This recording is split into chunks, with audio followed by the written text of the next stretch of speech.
Welcome to Canada's podcast. Donc aujourd'hui, je suis avec Marc-André Campagna, qui est fondateur d'Oxio. Donc Marc-André, merci d'être avec nous aujourd'hui. Ça fait plaisir, Sandra. Donc, en fait, là, comme on le sait un peu à Canada's podcast, on aime ça parler du côté humain, du côté de la personne derrière l'entreprise. Donc, parle-nous un peu de toi. Je suis entrepreneur depuis que j'ai 14 ans. J'ai eu cette maladie-là très jeune. Puis, j'ai parti quelques petites entreprises depuis que j'ai 14 ans. J'importais du faux linge de la Chine, puis que je revendais dans des écoles secondaires à travers le Québec à l'époque. Ensuite de ça, je suis allé dans l'événementiel. Puis ensuite de ça, pour essayer de rendre mes parents fiers, j'ai décidé de retourner à l'école puis de vouloir étudier en droit. Fait que je suis rentré à l'Université Laval en droit pour devenir avocat. J'avais 2 rêves quand j'étais jeune, c'était soit d'être entrepreneur ou avocat. Demandez-moi pas pourquoi, j'ai peut-être écouté trop de Suits dans mon jeune temps. Puis, quand j'ai commencé à étudier en droit, j'habitais chez mes parents. Mes parents ont déménagé de Québec à Pont-Rouge. Ils ont voulu se connecter à Internet. Puis, la seule option qu'il y avait disponible, c'était TELUS à 3 mégabits seconde à 75 par mois, qui, pour ceux qui ne connaissent pas les mégabits, que je ne connaissais pas du tout avant de partir Oxio, c'est un Internet qui va vraiment pas vite. Puis, c'est à ce moment-là que j'ai commencé dans le domaine des télécommunications, en partant de ma première entreprise qui était Accès à Télécom à l'époque, qui avait pour objectif de démocratiser l'accès à Internet en région, puis éventuellement qui a mené vers Oxio, qui en 2019, on a pivoté l'entreprise, qu'on a bâti Oxio, que maintenant on a changé complètement le modèle d'affaires suite à ça. Là. Cool. Puis maintenant, toi, avec ton parcours, là, est-ce que tu crois qu'on est entrepreneur né ou qu'on se développe, qu'on se crée entrepreneur? Je pense qu'on se crée entrepreneur. J'aime pas croire au déterminisme puis au fait que, par exemple, il y a une personne qui naît puis que son parcours est déjà tracé. Puis je pense que notre environnement a un très grand impact sur les actions qu'on mène éventuellement dans le futur. Puis moi, j'ai pas d'entrepreneur dans ma famille, mais j'ai eu beaucoup d'amis très proches, des meilleurs amis en grandissant dans des phases importantes de ma vie, que leurs parents étaient entrepreneurs. Puis ça m'avait toujours marqué. Puis j'avais toujours des questions pour eux. Puis quand j'allais souper chez mes amis, je passais plus de temps à poser des questions puis à tanner leur mère puis leur père qui étaient entrepreneurs que d'aller jouer avec eux. Fait que j'aurais de la misère à dire que je suis né quand je me rappelle vraiment des inspirations que j'avais eues quand j'étais jeune, des entrepreneurs qui existaient et qui coexistaient à côté de moi. Puis dans le fond, ton idée de business, tu l'as vraiment trouvée avec le fait que tu as une situation réelle que tu as vécue avec ta famille. Mais maintenant, là, qu'on se projette un peu plus tard, tu te sens comment en tant qu'entrepreneur qui vient vraiment changer le monde des télécommunications au Canada, en tant qu'on sait que c'est comme un gentleman's club, là, c'est quand même assez niche comme marché. Effectivement, c'est les forces de lobbying les plus puissantes au Canada. Puis je pense que c'est un des objectifs les plus louables auxquels de s'attaquer au Canada, c'est justement de briser cette oligopolie-là une bonne fois pour toutes. C'est un travail de longue haleine. Sur mon chandail qu'on ne voit pas, je ne sais pas ici, c'est écrit Play Long-Term Games parce qu'on est ici pour les 20, 30, 50 prochaines années chez Oxio, puis on a beaucoup de pain sur la planche. Comment je me sens? Je me sens comme un boxeur dans le ring qui a eu 56 coups de poing puis qui est sur le bord du chaos à tout moment, mais qui finit par se relever à toutes les fois. Tu sais, c'est vraiment pas facile, c'est vraiment excitant, c'est vraiment le fun. On a beaucoup d'objectifs, on a une équipe qui est incroyable, mais on s'attaque à des forces qui sont plus fortes que nous. Mais on bâtit tranquillement pas vite nos forces pour éventuellement avoir plus de force que ces grands joueurs-là. Fait que c'est vraiment intéressant. Je me sens un peu comme quelqu'un qui joue à un jeu d'échecs grandeur nature 3D. C'est un travail de longue haleine, puis c'est pas facile. Il y a beaucoup de facettes à l'industrie des télécommunications. Dans le passé, j'avais aucune expérience en tout ce qui était légal, le CRTC, l'aspect régulatoire de cette industrie-là. Fait qu'on a on a dû apprendre. Puis aussi, j'ai aucune personne influente de près ou de loin dans mon entourage en politique ou quoi que ce soit. Fait qu'il y a ça aussi, c'est le lobbying qu'il faut apprendre par nous-mêmes. Fait que je me sens super bien pour répondre à ta question. On est vraiment excités par ce qu'on fait chez Oxio puis tout ça. Mais on a beaucoup de pain sur la planche. Tu as eu besoin d'aller chercher un peu tes intérêts pour le droit là, pour être capable de jouer cette game d'échecs-là. Oui, effectivement. Le droit, comme ma mère disait, qui a fait aussi son bac en droit dans le passé, le droit, ça sert à rien puis ça sert à tout en même temps quand t'es pas avocat. Puis je pense que oui, j'ai pas assez de compétences, malheureusement. J'ai arrêté après la moitié du bac justement pour partir l'entreprise quand on a eu notre première ronde de financement. Mais j'ai été bien entouré, puis j'ai été capable d'avoir au moins les bonnes bases pour prendre des bonnes décisions avec qui s'associer, avec les avocats qui vont s'occuper de notre entreprise d'un point de vue légal, etc. Puis les rudiments de tout ça, mais c'est pas moi qui s'occupe de l'aspect légal chez Oxio maintenant, ça m'a dépassé. C'est bon. Et une des choses qu'on voit de plus en plus, puis aussi vu que vous vous attaquez au marché canadien, bien, vous avez des employés, des ressources qui sont réparties partout à travers le Canada. Puis, si je me souviens bien, vous êtes vraiment en mode en ligne là, depuis les tout débuts. Oui, en fait, c'est depuis le début de Oxio, on est 100% distribué ou 100% remote, télétravail, peu importe comment vous voulez l'appeler. Nous, on appelle ça être distribué. Puis ça vient des premières entreprises que j'avais qui étaient vraiment plus du freelance qu'une entreprise. Ce n'était pas des grandes organisations, mais au moins, ça a mis les fondations sur le type de gestionnaire, j'imagine, que je suis aujourd'hui. Puis j'ai grandi un peu dans les cafés, moi, personnellement. Tu sais, j'ai toujours travaillé dans les coffee shops à Québec. Je suis un gros fan du Maelstrom. Quand j'ai des longs travails, des travails de longue haleine à faire sans grandes interruptions, ben, je m'en vais là sans mon cellulaire, avec mon portable, puis je travaille là. Puis ça l'a un peu forgé ma façon de voir le travail. J'avais toujours trouvé ça d'un œil externe. Je faisais un peu des blagues à mes amis qui devaient se déplacer pour aller travailler. Je faisais souvent des blagues de comme hey, pourquoi tu fais 45 minutes d'auto pour aller faire ce que tu peux faire dans ton salon en bobette en écrivant sur Microsoft Word. Puis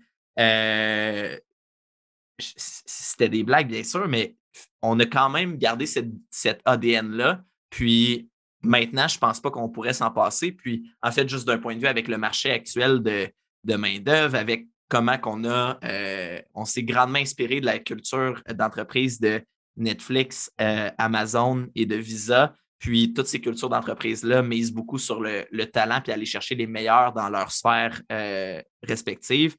On ne pourrait pas accomplir ça sans être 100% distribué. Si on était seulement au Québec, on en parlait plutôt à Québec, ben, il y a tellement un petit bassin de développeurs, par exemple, à Québec, contrairement à la demande, que ce serait impossible pour nous, avec les postes qu'on a besoin de combler, de juste se concentrer à Québec. Il ne resterait plus de développeurs. Il en faudrait d'autres, il faudrait ouvrir des bureaux ailleurs. Donc, ça, déjà, c'est un bon exemple. Puis aussi, je pense que ça permet une grosse qualité de vie aux gens chez Oxio.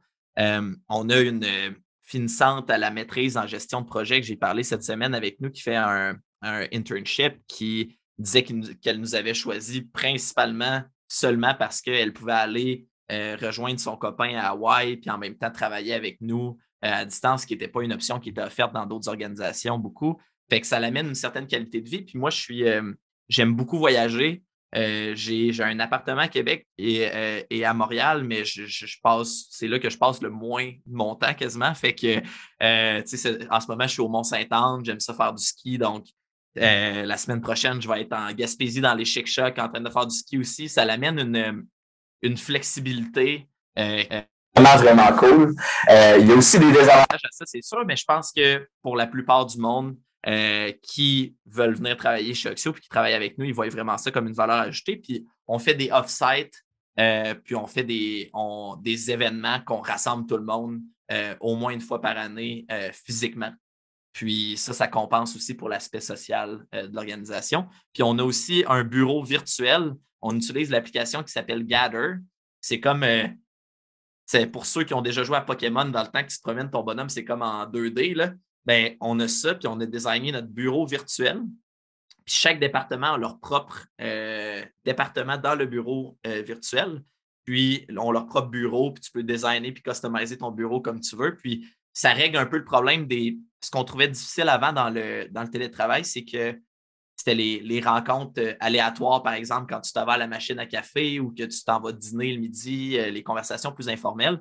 Puis Gather a vraiment réglé une bonne partie du problème parce qu'on a des salles de meeting tout le tour du bureau qu'on a faites. Fait que quand une personne s'en va d'un meeting à l'autre, ben, tu peux croiser la personne, puis là, la caméra apparaît comme un zoom, puis là, tu peux faire Hey, salut, ça va? T'as-tu pensé à, tu peux commencer à avoir une discussion. Fait que ça l'a beaucoup aidé. Puis aussi, on utilise une application qui s'appelle Donut, qui perd aléatoirement des gens de toute l'organisation à toutes les 2 semaines.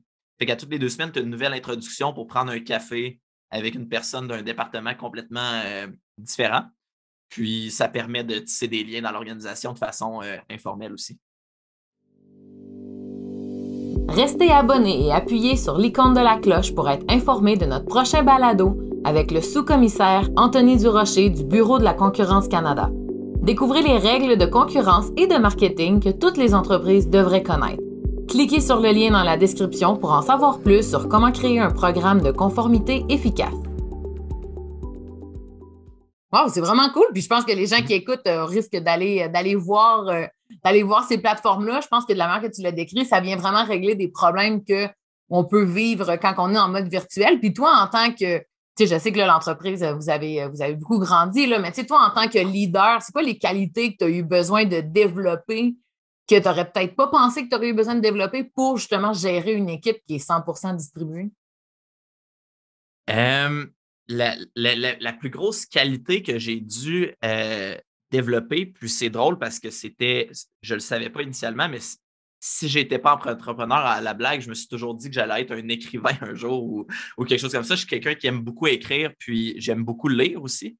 Puis l'écriture, d'avoir une base de connaissances, un knowledge base qui est clair, qui est bien écrit, qui explique c'est quoi les valeurs de l'entreprise, c'est quoi les tâches, c'est quoi l'écriture et la documentation, c'est quelque chose de vraiment, vraiment important parce que tu te mets à avoir beaucoup moins de conversations verbales et beaucoup plus de conversations par Slack, par exemple, ou sur Gather.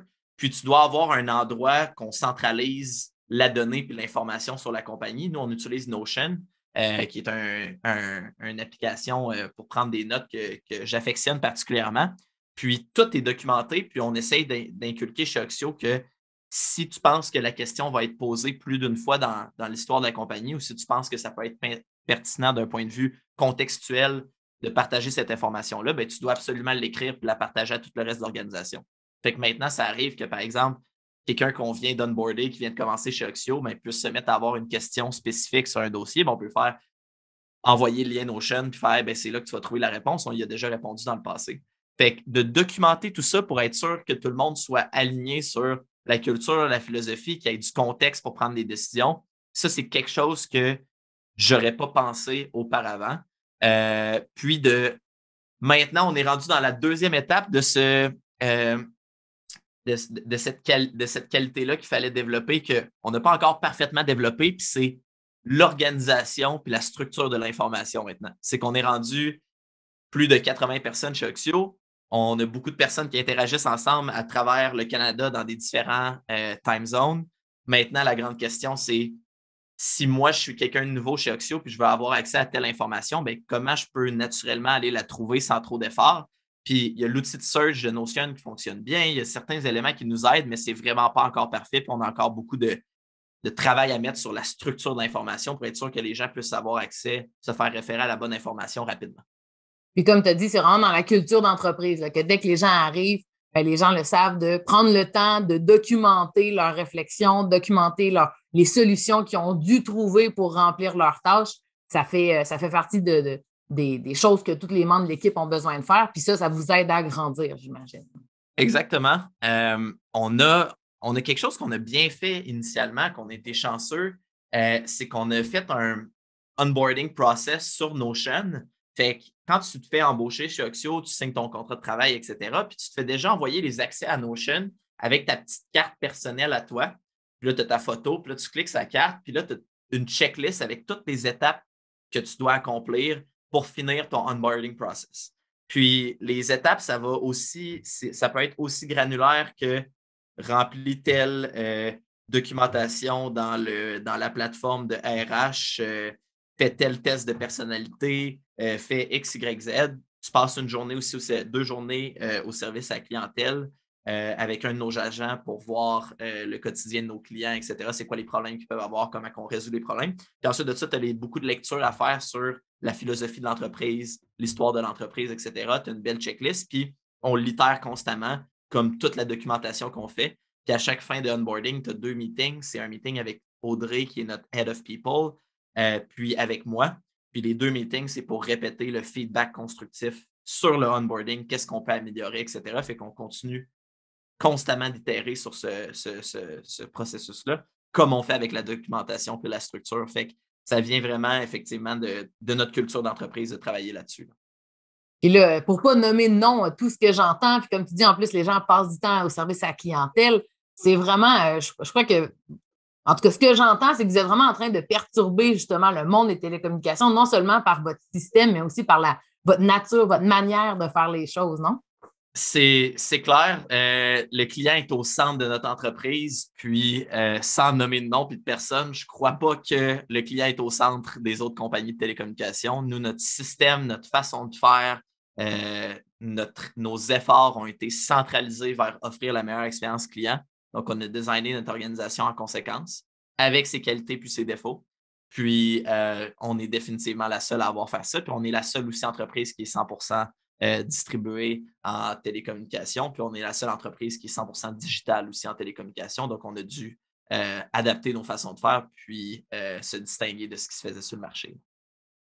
Ben, en tout cas, c'est vraiment inspirant. Puis on voit vraiment que l'humain est au cœur autant de l'entreprise que de la culture d'entreprise, les employés. On entend aussi ton côté plaisir humain, proche des gens. Donc, tout le monde qui, même si vous êtes rendu à 80, tout le monde qui entre dans l'entreprise va avoir un contact avec toi. Peut-être qu'en terminant, j'aimerais savoir, là, toi, est-ce qu'il y a quelque chose, peut-être que tu n'as pas encore vu, tu n'en es pas à ton premier podcast, est-ce qu'il y a des choses par rapport à toi en tant que gestionnaire, un conseil, quelque chose que tu as appris là, dans les dernières années, que tu dis ça, là, n'importe qui écoute le podcast, qui veut devenir entrepreneur, devrait savoir ce petit secret-là que j'ai si bien gardé tout ce temps? Je pense qu'à toutes les fois que je me suis fait poser cette question-là, à toutes les fois, j'ai dit que j'avais le plus gros complexe de syndrome de l'imposteur qui embarquait quand je me faisais demander de donner des conseils à d'autres personnes. Puis en même temps, pareillement, je me mettais à donner un conseil par la suite, fait que ça faisait de moi un vrai imposteur. Ça change constamment, puis c'est en fonction de comment moi je suis rendu personnellement dans mon cheminement, puis dans ma carrière. Puis en ce moment, j'ai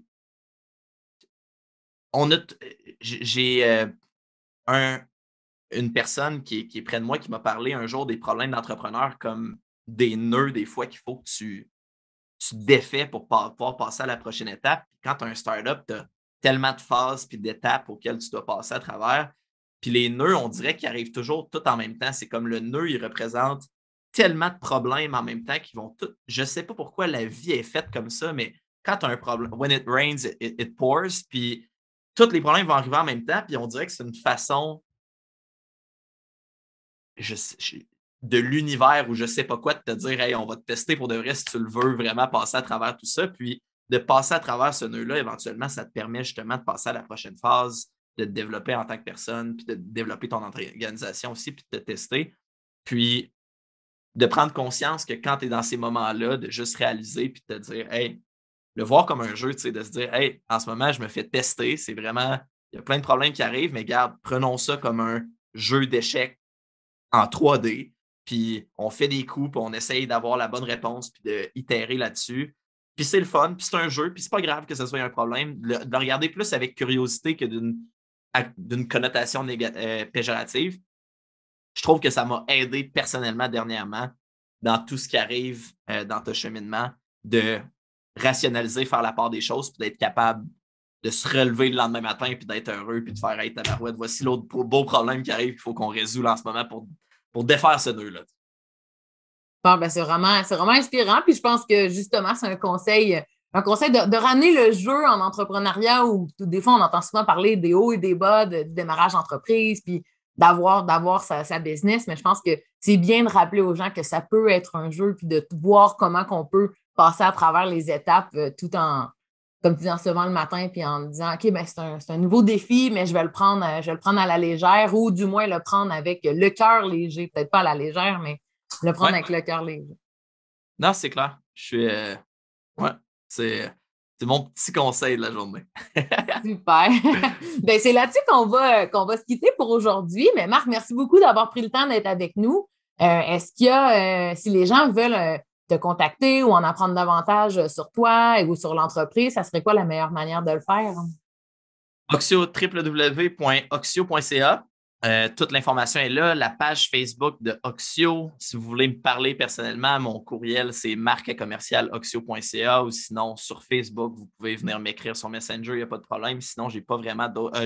J'ai Twitter aussi, mais je ne connais même pas mon username, mais je ne suis pas très réseau social, mais vous pouvez venir me parler par courriel ou par Messenger, il n'y a aucun problème. Super. Ben, merci beaucoup pour ton temps aujourd'hui. Merci beaucoup, Sandra.